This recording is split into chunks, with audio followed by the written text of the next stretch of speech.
Good morning and welcome back to another video. Today we're going to be flying on an airline that's been on my radar for a little bit, Fuji Dream Airlines. Headquartered in Shizuoka Prefecture near Mount Fuji, FDA has been flying since 2009 and flies domestically around the country. Right now I'm in Nagoya and we're going to be flying off to Fukuoka. And I'm just starting out at Sakae bus terminal, just about to get a bus to the airport. So come along, let's check out this airline. It's my first time flying it as we go from A to B. Today got off to a rocky start, as grabbing a bus turned out to be a more difficult affair than initially anticipated. Generally speaking, one can catch a bus from either Nagoya Station or Sakae bus terminal.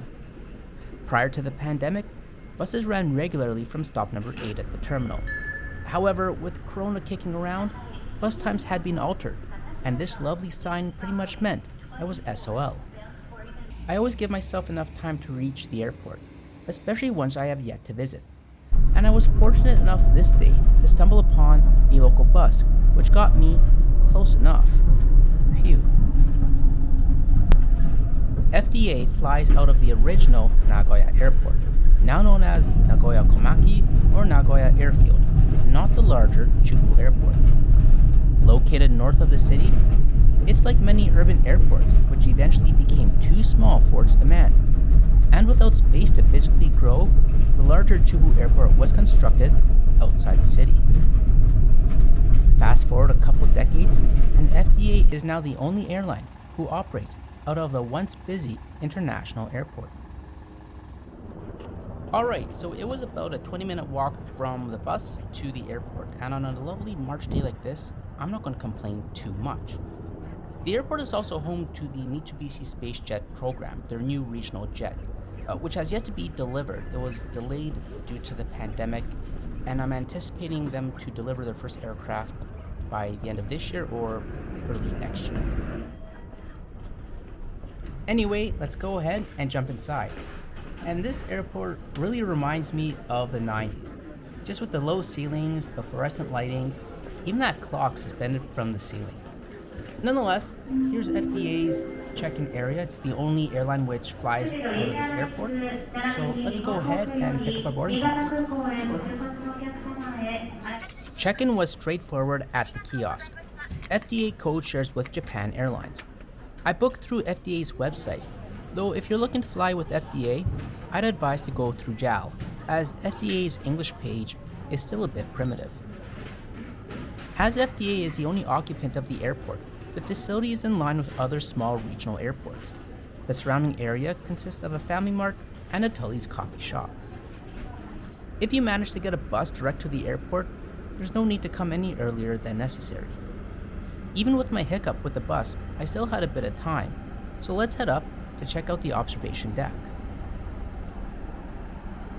Today, the airport is also used for civil aviation, business helicopters, and there's an Air Force compound across the runway, so there's a wide variety of aircraft to check out.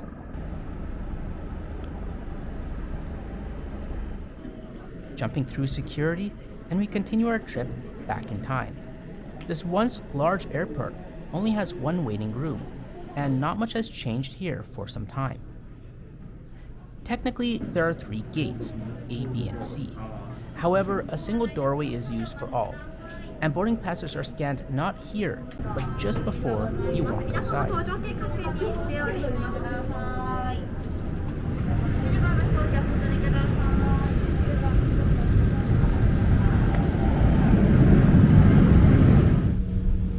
FDA operates the E-170 and 175.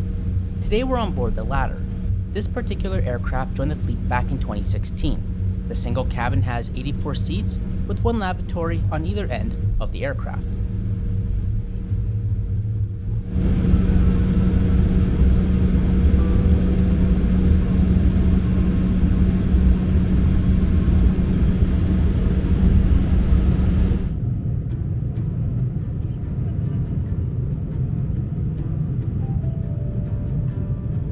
Our 80-minute flight today will take us down the center of Western Japan towards Fukuoka. The single-class cabin is in a 2-2 seating configuration, with a blue and gray color scheme throughout. The seats were comfortable and quite pleasant for this regional aircraft. Seat back, one can expect a tray table and pocket. FDA provides a reasonable 31 inches of seat pitch. The pocket contains the safety card, an information card which I've never seen on any other aircraft, and their in-flight magazine, Dream 3776. And here's a trivia question. What does 3776 refer to? If you think you know, leave a comment with your guess. There is no Wi-Fi or power outlets, so if you find yourself flying FDA, just make sure your device has enough juice to get you through the flight. The drink service was held off for a few moments as it became a bit bumpy soon after takeoff. So while we wait, I invite you to subscribe and to check me out on Twitter for continued aviation and travel related content. Once the air smoothed out, the small drink service was provided.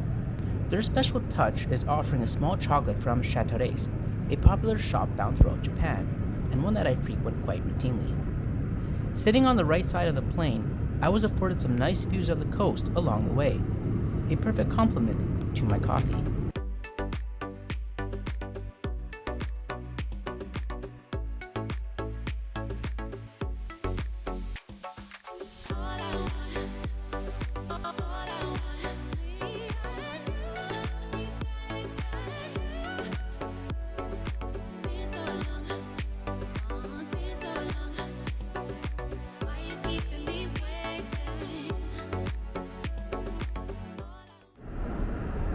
There are 2 lavatories on board.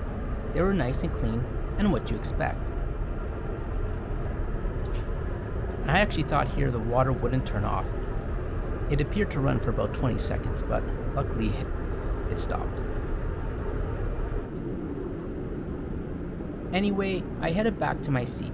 An 80-minute flight isn't too long, so soon enough we started to make our approach into Fukuoka. And if you find yourself flying here, I recommend a seat on the right side of the plane. The ocean, mountains, islands, giving way to the city provide some fabulous sights to end your trip.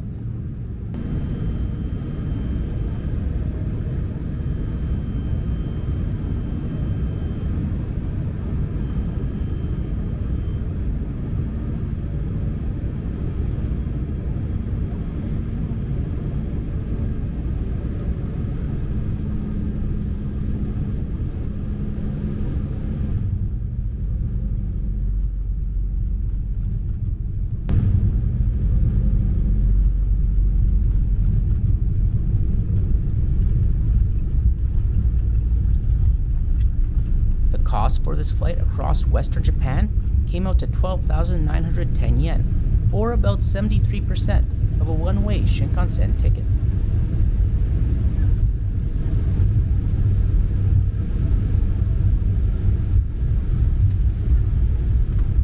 Alright, so that's Fuji Dream Airlines, and overall it's a great flight. It's pretty smooth, a little bumpy just before the drink service, and yeah, nice little regional airline.